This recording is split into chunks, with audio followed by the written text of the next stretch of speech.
వాళ్ళ విద్యను కొనసాగించాలంటే చాలా ఇబ్బంది పడతా ఉన్నారు. మధ్యలోనే వాళ్ళ విద్య ఆపివేసే పరిస్థితి ఉంది. కాబట్టి వెనువెంటనే మరి ఆ 10,000 కోట్ల రూపాయల బకాయిలను మరి ఈ రాష్ట్ర ప్రభుత్వం చెల్లించాలని చెప్పి ప్రధానమైన డిమాండ్లతో జిఎస్ఎల్ మెడికల్ ఇన్స్టిట్యూషన్స్ మరియు కిమ్యూ ఇంటర్నేషనల్ యూనివర్సిటీ భాగస్వామ్యంతో ఇండియన్ అలైన్డ్ ఎంబీబీఎస్ కోర్స్ అడ్మిషన్లు అందిస్తోంది నియో. మరి ఈరోజు మేము ఈ రిలే నిరాహార దీక్ష ఏదైతే ర్యాలీని మరి చేపట్టడం జరిగింది. మరి ఇవాళ చూస్తే ఈ రాష్ట్రంలో ఏ రకంగా ఉందంటే రెడ్ బుక్ పరిపాలన కొనసాగుతూ ఉంది. అంటే ప్రభుత్వాన్ని ఎవరు కూడా ప్రశ్నించుకోకూడదు. ప్రశ్నించే గొంతుని మరి అనగదొక్కే ప్రయత్నాలు మరి ఈరోజు ముమ్మరంగా జరుగుతూ ఉన్నాయి. ఎందుకంటే ఇవాళ చూస్తే ఇది నోటీసెస్. మరి ఈరోజు వైఎస్ఆర్ కాంగ్రెస్ పార్టీ నాయకులకందరికి కూడా ప్రతి ఒక్క నాయకుడికి రాత్రంతా కూడా పోలీస్ డిపార్ట్మెంట్ నుంచి ప్రతి ఇంటికి వెళ్ళి నాయకుల ఇంటికాడికి వెళ్ళి మరి వాళ్ళకందరికీ కూడా నోటీసులు ఇవ్వడం జరిగింది. మీరు ఖచ్చితంగా మీరు ర్యాలీలో పాల్పంచుకోకూడదు, మీరు పాల్పంచుకుంటే మీ మీద కేసులు పెడతాము, మరి అనేక ఆంక్షలు ఉన్నాయి, 30 యాక్ట్ ఉంది అని ఏదేదో చెప్పేసి మరి వాళ్ళందరూ కూడా భయభ్రాంతులు చేసి ఈరోజు చూస్తే కడప నగరంలో ఎలాంటి పరిస్థితి ఉందంటే ఎవరు కూడా వైఎస్ఆర్ కాంగ్రెస్ పార్టీ ర్యాలీలో పాల్పంచుకోకూడదని చెప్పి మరి సంకేతాలు ఆదేశాలు ఇచ్చిన పరిస్థితి మనం చూస్తూ ఉన్నాం. మరి ఇవాళ నేను ఒకటే అడుగుతా ఉన్నా ఈ ప్రభుత్వానికి, మరి ఈ రాష్ట్ర ముఖ్యమంత్రి గారికి, మనం ప్రజాస్వామ్య దేశంలో ఉన్నామా? ప్రజాస్వామ్య దేశంలో మరి ప్రతి ఒక్క పౌరుడికి మరి తమ ప్రాథమిక హక్కు అది. ఏ ప్రభుత్వము మరి ఈ రకంగా ఎక్కడైనా అన్యాయం జరుగుతూ ఉంటే మరి ఆ ప్రభుత్వాన్ని అడిగే హక్కు ప్రతి పౌరుడికి ఉంటుంది.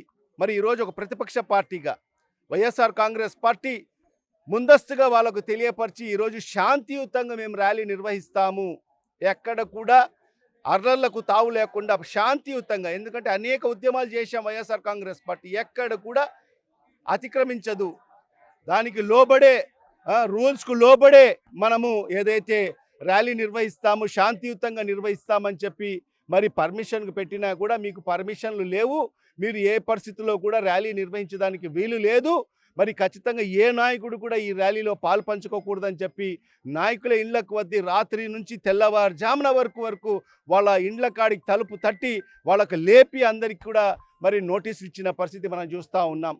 మరి ఈరోజు ఏ రకంగా ఈ పరిపాలన కొనసాగుతూ ఉందో దీని ద్వారా మనకు అర్థమవుతూ ఉంది.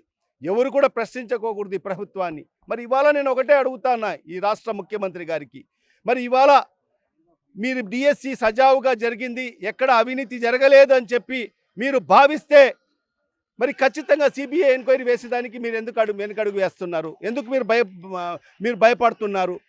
మరి ఇవాళ చూస్తూ ఉంటే యువత విద్యార్థి లోకమంతా కూడా ఈరోజు పెద్ద ఎత్తున ఈరోజు ఈ ఉద్యమాల్లో పాల్పంచుకుంటున్నారని చెప్పి ఈరోజు ఈ రాష్ట్ర ముఖ్యమంత్రి నారా చంద్రబాబు నాయుడు గారికి భయం పుట్టుకొచ్చింది, వణుకు పుట్టుకొచ్చింది.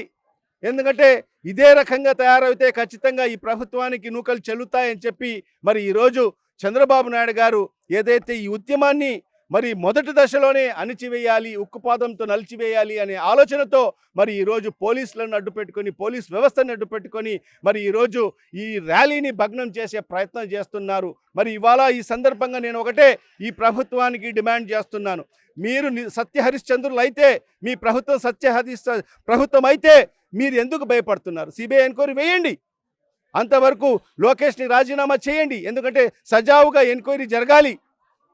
అలాంటప్పుడు మీరు ఎందుకు సిబిఐ ఎంక్వైరీ వేసేదానికి వెనకడుగు వేస్తున్నారు? ఖచ్చితంగా ఎంక్వైరీ వేయండి, మరి మీ నిజాయితీని నిరూపించుకోమని చెప్పి కూడా ఈ సందర్భంగా డిమాండ్ చేస్తూ ఖచ్చితంగా ఇవాళ వైఎస్ఆర్ కాంగ్రెస్ పార్టీ ఎవరు కూడా, ఎందుకంటే ఉద్యమించిన పార్టీ ఇది, ఉద్యమాల నుంచి పుట్టిన పార్టీ ఇది, ఎవరు కూడా ఇక్కడ కేసులకు భయపడే పరిస్థితి లేదు.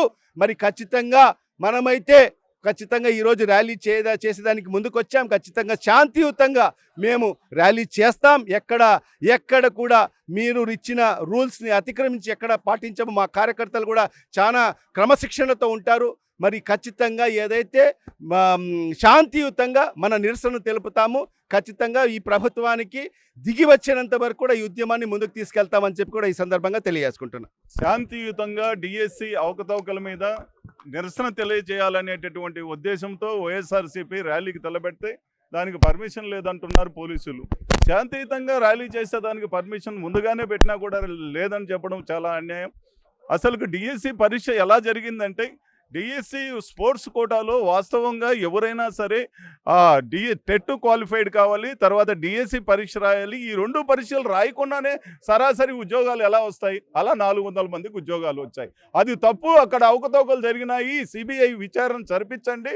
అక్కడ సిబిఐ విచారణ జరిగితే నిరుద్యోగులందరికీ న్యాయం జరుగుతుందని మేము డిమాండ్ చేస్తున్నాం. ఇంకొక పక్క నిరుద్యోగులకు 3000 వృత్తి కానీ లేకపోతే 20 లక్షల ఉద్యోగాలు కానీ ఇస్తామని ఎన్నికల హామీలో చంద్రబాబు నాయుడు గారు చెప్పారు. 20 లక్షల ఉద్యోగాలు లేవు, తర్వాత వృత్తి కూడా 3000 వృత్తి లేదు. అలాగే ఈరోజు ఉద్యోగస్తులకు అందరికి కూడా దాదాపు పిఆర్సీ ఇస్తామన్నారు, ఐఆర్ ఇస్తామన్నారు, డిఏలు ఇస్తామన్నారు, బకాయిలు ఇస్తామన్నారు.